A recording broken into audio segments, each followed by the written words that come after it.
Welcome to Frogfoot Holler, y'all. I'm Michael. My nephew Colton's behind the camera. To all my new subscribers, thank you. I appreciate it.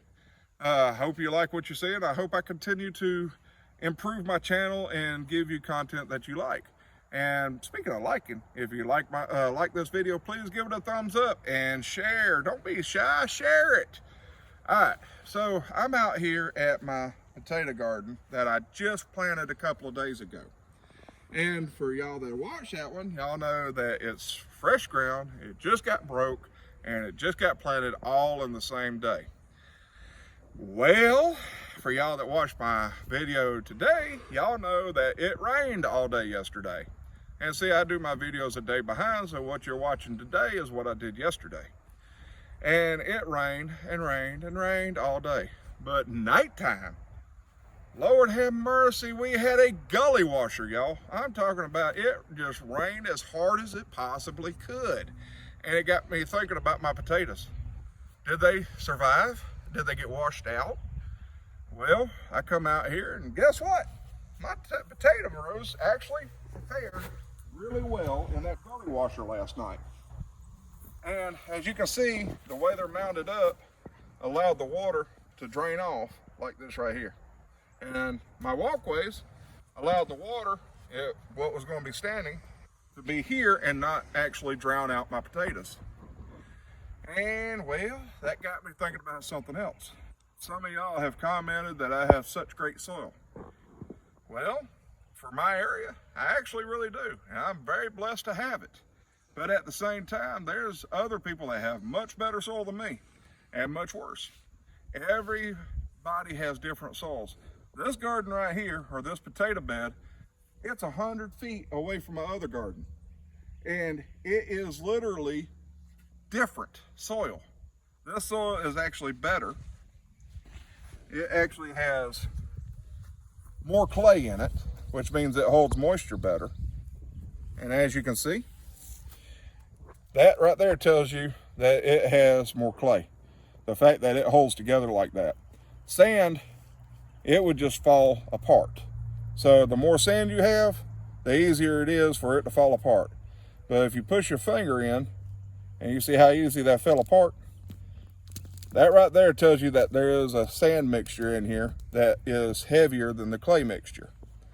So it holds water, but at the same time, it drains pretty decently. So I'm very thankful to have this soil. Now, what are the drawbacks of that soil? Well, during the summertime, as some of y'all know in the southeast, well, it don't always rain when you need it to.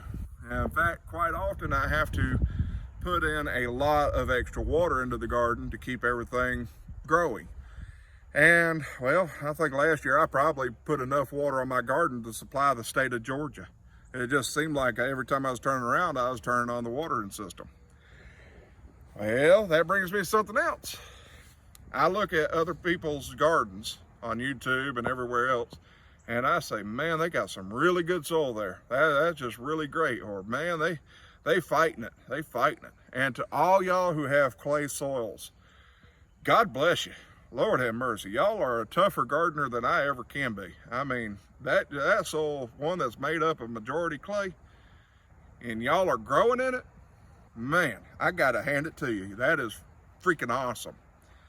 But me, myself, and I know what soils I have to deal with, and I know what to expect around different areas of my property. So I try to dig areas or plant areas for, well, the specific types of plants I'm wanting to put it in there.